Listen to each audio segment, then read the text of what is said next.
Please subscribe Sadhguru Sai Creations.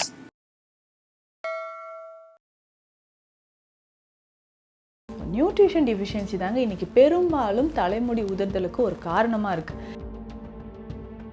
இந்த உணவுகள் daily கட்டாயம் நீங்கள் எடுத்தே ஆகணும்.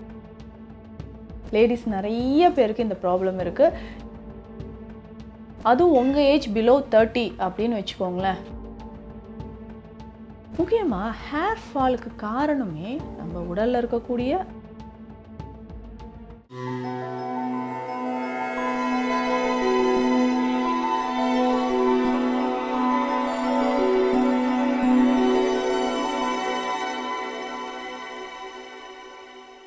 சத்குரு சாய் கிரியேஷன் வியூவர்ஸ் அனைவருக்கும் வணக்கம்.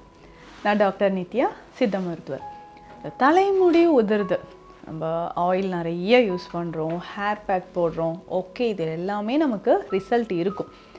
ஆனாலும் நம்ம எடுத்துக்கொள்ளக்கூடிய உணவு முறை, நியூட்ரிஷன் டிஃபிஷியன்சி தாங்க இன்றைக்கி பெரும்பாலும் தலைமுடி உதிர்தலுக்கு ஒரு காரணமாக இருக்குது. இந்த நியூட்ரிஷன் டிஃபிஷியன்சியை நம்ம எப்படி சரி செய்யலாம்? என்னென்ன உணவுகள் சாப்பிட்டா கிடுகிடுன்னு நமக்கு ஹேர் க்ரோத் நல்லாயிருக்கும்? ஏன்னா நான் ஒரு டயட் சார்ட் கொடுத்துருவேன் ஹேர் ஃபால்க்கு அப்படின்னு சொன்னாவே இதெல்லாம் கட்டாயம் நீங்கள் டெய்லி சாப்பிடணும் அப்படின்னு ஒரு டயட் சார்ட். அந்த டயட் சார்ட் ஃபாலோ பண்ணிட்டே வருவாங்க. ஹேர் ஃபால் நல்லா எனக்கு ரெடியூஸ் ஆகிடுச்சு டாக்டர், எனக்கு க்ரே ஹேர் மறைய ஆரம்பிச்சிருச்சு. ஆனால் அந்த டயட் கொஞ்சம் கொஞ்சம் அப்படியே லூஸ், நமக்கு ஒரு ரிசல்ட் வர ஆரம்பிச்சிச்சுன்னா கொஞ்ச நாளுக்கு அப்புறம் நம்ம அதை ஃபாலோ பண்ணுறது விடுவோம். அந்த மாதிரி அந்த டயட்டை விட்டுட்டே வந்தால் திரும்பவும் ஹேர் ஃபால் ஆகுது அப்படின்னு சொல்லுவாங்க. ஏன்னா இன்றைக்கி பெரும்பாலும் நிறைய பேருக்கு ஹேர் ஃபால்க்கான ரீசன் என்னன்னு பார்த்தோம்னா நியூட்ரிஷன் டிஃபிஷியன்சி தான். ஒன்று அயன் டிஃபிஷியன்சி இருக்கும், இல்லைன்னா கால்சியம் டிஃபிஷியன்சி, நெக்ஸ்ட் ப்ரோட்டீன். இது எல்லாமே ரொம்ப ரொம்ப முக்கியங்க. அப்படி இருக்கும்போது இந்த உணவுகள் டெய்லி கட்டாயம் நீங்கள் எடுத்தே ஆகணும். அப்போ தான் உங்கள் தலைமுடி காப்பாற்றப்படும். நிறைய ஜென்ஸ்க்கு பார்த்தோம்னா முன்னாடி ஹேர்லைன் வந்து ரெடியூஸ் ஆகிட்டே போகிறத நம்ம பார்க்குறோம். மேல் பேட்டர்ன் பால்னஸ் இருக்கும். லேடிஸ் நிறைய பேருக்கு இந்த ப்ராப்ளம் இருக்குது. இன்றைய காலகட்டத்தில் டீனேஜில் இருக்கிறவங்களுக்கே இந்த ப்ராப்ளம் இருக்குது. ஹேரே தலையில் கண்டிப்பாக இல்லைங்க, கம்ப்ளீட்டாக எனக்கு வந்து பால்னஸ் வந்துருச்சு அப்படின்னு சொல்லுவாங்க. ஒரு சிலருக்கு தைராய்டு இருந்தால் ஹேர் ஃபால் இருக்கலாம். ஆனால் தைராய்டு கிடையாது, எனக்கு வேறு என்ன ப்ராப்ளமும் கிடையாது, ஹேர் ஃபால் ரொம்ப சிவியராக இருக்குது, அப்படி கொத்து கொத்தாக வேர்ல இருந்தே எனக்கு வர மாதிரி இருக்குது, என்னுடைய ஹேர் நல்லா திக்காக டார்க்காக இருக்குங்க, ஆனால் ரொம்ப ஸ்ட்ராங்காக இருக்கும், இப்போ பார்த்திங்கன்னா ஏதோ ஒரு பஞ்சு மாதிரி ஆயிடுச்சு, அந்த முடியை வந்து வலிமையே இல்லாத மாதிரி செம்பட்டை அடைஞ்சிட்டு தலையில் ரொம்ப கேப் வந்துருச்சு அப்படின்னு சொல்லுவாங்க. ஸோ இந்த மாதிரி இருக்கிறவங்களுக்கும் தலையில் திரும்ப ரீக்ரோத் ஆகிறதுக்கு நிறைய சான்சஸ் இருக்குது. அதுவும் உங்கள் ஏஜ் பிலோ 30 அப்படின்னு வச்சுக்கோங்களேன், டெஃபினட்டாக உங்களுக்கு க்ரோத் வந்துடும். இந்த ஹேர் ஃபாலிகல்ஸ் வந்து லைவாக இருக்கணுங்க. ஹேர் ஃபாலிகல்ஸ் வந்து ஏதோ ஒரு காரணத்தினால தலையில் அடிக்கடி நிறைய பேருக்கு இந்த ஃபாலிகுலைட்டிஸ் ப்ராப்ளம் வரும். சின்ன சின்ன சின்ன கட்டிகள், அந்த கட்டிகள் வந்து ஹேர் ஃபாலிகல்ஸ் நமக்கு பர்மனெண்ட்டாக நிரந்தரமாக மூடிடுச்சு, ஒரு ஸ்கார் மாதிரி ஃபார்ம் ஆகிடுச்சுன்னா ஹேர் க்ரோத் இருக்காது. இதே மாதிரி ஃபங்கல் இன்ஃபெக்ஷன் வருது இல்லைங்களா, ஃபங்கஸ் வந்து ரூட்டை ரொம்ப டேமேஜ் பண்ணியிருந்தாலும் திரும்பவும் ரீக்ரோத் வராது. மற்றபடி நார்மலாக எனக்கு வேறு என்ன ப்ராப்ளமும் இல்லைங்க, இந்த மாதிரி இருக்கிறவங்களுக்கு ரீக்ரோத் வர சான்சஸ் நிறையவே இருக்குது. சரி, என்னென்ன உணவுகள் கட்டாயம் எடுக்கணுன்றதை நான் சொல்கிறேன். ஃபஸ்ட்டு, டெய்லி ரெகுலராக வெந்தயம் உங்கள் உணவில் இருக்கணுங்க. இந்த வெந்தயம் எப்படி எடுத்துக்கலாம்? வெந்த அயன் சொல்கிறோம் பாருங்கள், ரிச், இதில் வந்து அயன் கண்டென்ட் இருக்குது, ஃபைபர் இருக்குது, உடல் சூடு வந்து இதில் தணிக்கக்கூடியது அப்படின்னா வெந்தயம் தான். ஃபஸ்ட்டு வந்து நம்ம வெந்தயம் தான் சொல்லணும், ஈஸியாக நமக்கு அவைலபிளாக இருக்கும். எப்படிங்க இந்த வெந்தயம் எடுத்துக்கலாம்? டெய்லி 10 கிராமாவது வெந்தயம் கண்டிப்பாக சாப்பிடணுங்க. அதை பவுடர் பண்ணி கூட வச்சுக்கலாம். இல்லை முளைக்கட்டி 10 கிராம் வெந்தயம்னா ஒரு டேபிள் ஸ்பூன் ஃபுல்லாக நம்ம எடுத்தாலே 10 கிராம் அளவுக்கு இருக்கும். ஸோ இதை நல்ல முளைக்கட்டி கூட நம்ம சாப்பிட்டுக்கலாம். இல்லை அந்த 10 கிராம் வெந்தயத்தை எடுத்து ஊற வைத்து அரைச்சி வெந்தய பாலாக குடிக்கலாம். இது ஈஸி உங்களுக்கு. ஸோ நைட்டே நீங்கள் என்ன பண்ணுறீங்கன்னா வெந்தயம் நல்லா ஊற வச்சுருங்க. காலையில் எந்திரிச்சு இதை வெந்தயம் நல்லா அரைச்சி இதனோட ஒரு சின்ன பீஸ் வந்து தேங்காயும் போட்டுக்கலாம். தேங்காயும் வெந்தயம் சேர்த்து நல்லா அரைச்சி வடிகட்டி ஃபில்டர் பண்ணிக்கோங்க. ஃபில்டர் பண்ணி இந்த ஜூஸை, வெந்தய பால் அப்படின்னு சொல்லுவாங்க இதுக்கு, இதை நம்ம காலையில் எல்லாருமே குடிக்கலாம். வீட்டில் குழந்தைகள்லேருந்து பெரியவர்கள் வரைக்கும் கண்டிப்பாக குடிச்சிட்டு வாங்க. ஹேர் க்ரோத் நல்ல ஒரு ரிசல்ட் உங்களுக்கு இருக்கும். அடுத்து நம்பர் 2 என்ன அப்படின்னா கருவேப்பிலை. ஸோ நம்ம ஃபுட்டு சாப்பிடும்போது மறக்காமல் கருவேப்பிலை எடுத்து போட்டு சாப்பிடுவோம். அந்த மாதிரி செய்யாதுங்க. கருவேப்பிலை பொடியாக டெய்லி எடுத்துகிட்டு வாங்க. வெந்தயப்பால் குடிச்சிட்டிங்களா, காலைல பிரேக்ஃபாஸ்ட் எடுத்துட்டிங்களா, அதுக்கப்புறம் இந்த கருவேப்பிலை பொடி மறக்காமல் சாப்பிடுங்க. இல்லை இரவு நேரத்தில் கூட நீங்கள் எடுத்துக்கலாம். இந்த கருவேப்பிலை பொடி நல்லா நிழலில் உலர்த்தி பொடி பண்ணி வச்சுக்கோங்க. தேனில் கலந்து ஒரு 1/2 டீஸ்பூன் எடுத்து தேனில் கலந்து கட்டாயம் இதை சாப்பிட்டுக்கிட்டே வாங்க. டெய்லி ரெகுலராக சாப்பிட்டுக்கிட்டே வாங்க. நல்ல ரிசல்ட் உங்களுக்கு கிடைக்கும். அடுத்து முக்கியமாக ஹேர் க்ரோத்துக்கு இது நல்லா ஹெல்ப் பண்ணும் அப்படின்னு சொன்னீங்கன்னா மாதுளை. ஸோ மாதுளை சாறு, அதுவும் நாட்டு மாதுளை நல்ல தூர்ப்பு சக்தி இருக்கக்கூடியது.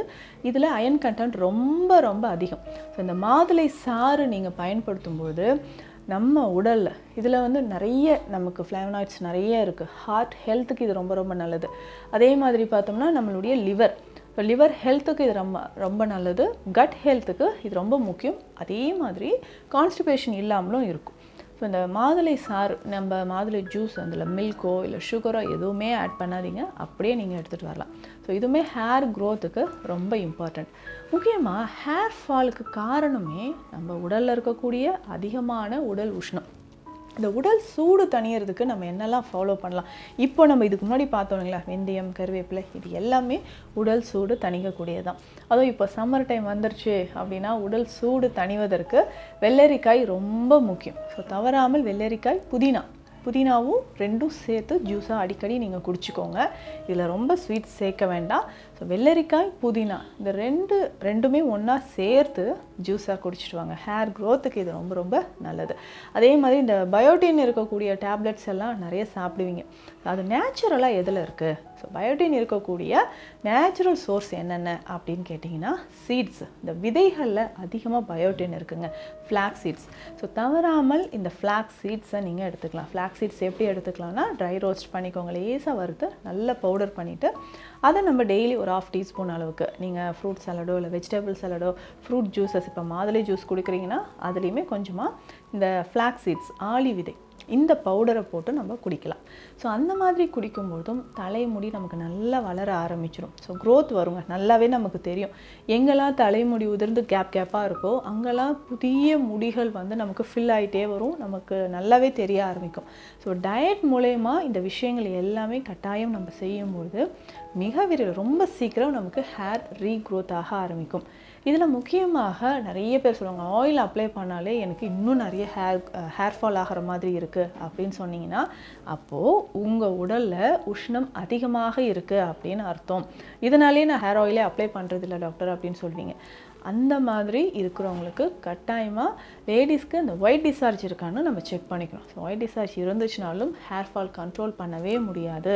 ஸோ இதுக்கு நம்ம என்ன பண்ணலான்னா, சித்த மருத்துவத்தில் குமரி லேகியம் அப்படின்ற ஒரு மெடிசன் இருக்குது. இந்த குமரி லேகியம்ன்றது கற்றாழை. ஸோ கற்றாழையை பயன்படுத்தி செய்யக்கூடியது தான். இந்த குமரி லேகியம் காலையிலும் இரவும் நம்ம பயன்படுத்திக்கிட்டே வரும்பொழுது நம்ம உடலில் தேவையில்லாத கழிவுகள் வெளியேற ஆரம்பிக்கும். உடல் சூடு நமக்கு தனிய ஆரம்பிக்குது. ஸோ ரெகுலராக இந்த குமரி லேகியம் எடுத்துக்கோங்க. முக்கியமாக கரிசலாங்கண்ணி. ஸோ கரிசலாங்கண்ணி பார்த்திங்கன்னா டேப்லெட்டாகவே உங்களுக்கு இருக்குது. டெய்லி கீரையை தேட முடியல அப்படின்னு சொன்னிங்கன்னா கரிசாலை கற்ப மாத்திரையாகவே இருக்குது. இதை நம்ம பயன்படுத்தலாம். இதனோட அதிமதுரம் மாத்திரை, இது ரெண்டுமே நம்ம எடுத்துக்கணும். ஸோ கரிசாலை கற்ப மாத்திரை, அதிமதுரம் மாத்திரை, இது ரெண்டுமே காலையில் ஒன்று, நைட் ஒன்று, டெய்லி நீங்கள் சாப்பிட்டுக்கிட்டே வரும்பொழுது உடல் சூடு, அசிடிட்டி அதிகமாக இருந்தாலும் அது குறையிறதுக்கும் இந்த டேப்லெட் கட்டாயம் எடுத்துக்கலாம். முக்கியமாக பார்த்திங்கன்னா ப்ரோட்டீன் டயட் எடுக்க தான் ஹேர் ஃபால் உங்களுக்கு குறைய ஆரம்பிக்கும். அப்படி ப்ரோட்டீன்னா டெய்லி எக் நீங்கள் எடுத்துக்கலாம். ஒன்று இல்லைன்னா 2 எக் நம்ம சாப்பிட்டுக்கலாம். ப்ரோட்டீன் வேறு எதுலலாம் அதிகமாக இருக்குது நமக்கே தெரியும். ஸோ பன்னீர், தயிர், டெய்லி கர்டு எடுத்துக்கோங்க. தயிர் நம்ம சாப்பிட உடலில் இருக்கக்கூடிய அதிகமான சூடு குறைய ஆரம்பிக்கும். ஸோ பன்னீர் வகைகளும் நம்ம எடுத்துக்கலாம். ஸ்ப்ரவுட்ஸ், முளை கட்டிய பயிறு வகைகள். ஸோ நல்ல முளை கட்டிய பயிறு வகைகளை நம்ம எடுக்கும் பொழுது தலைமுடி சார்ந்து இருக்கக்கூடிய பிரச்சனைகள் குணமாகும். ஸோ நல்லா முளை கட்டிய வெந்தயம் சாப்பிடலாம், முளை கட்டிய பயிறு வகைகளை எடுத்துக்கலாம். ஸோ இதனோடையே நம்ம சித்த மருத்துவத்தில் இருக்கக்கூடிய நிறைய தைல வகைகள், கரிசாலை மடக்கு தைலம் நீங்கள் பயன்படுத்தலாம். ஸோ கரிசாலை மடக்கு தைலம் நம்ம நிறைய பதிவுகளில் சொல்லியிருக்கோம். ஸோ கரிசாலை சாரும் நல்லெண்ணையும் சேர்த்து எடுக்கக்கூடியது. கரிசாலை மடக்கு தைலம் எடுக்கிறது, இது எல்லாமே தலைமுடி வளர்ச்சிக்கு நல்லாவே உதவி செய்யுங்க. ஸோ உணவு முறைன்றது ரொம்ப முக்கியம். ஸோ தலைமுடி உதிர்தல் பிரச்சனை இருக்கா, வீட்டில் ரொம்ப எளிமையாக அதிகமான நியூட்ரிஷன் இருக்கக்கூடிய இந்த ஃபுட்ஸ் எல்லாம் எடுத்துக்கோங்க. தலைமுடி பிரச்சனைக்கு இது ஒரு மிக சிறந்த தீர்வாக இருக்கும். மீண்டும் அடுத்த பதிவில் சந்திக்கலாம். நன்றி.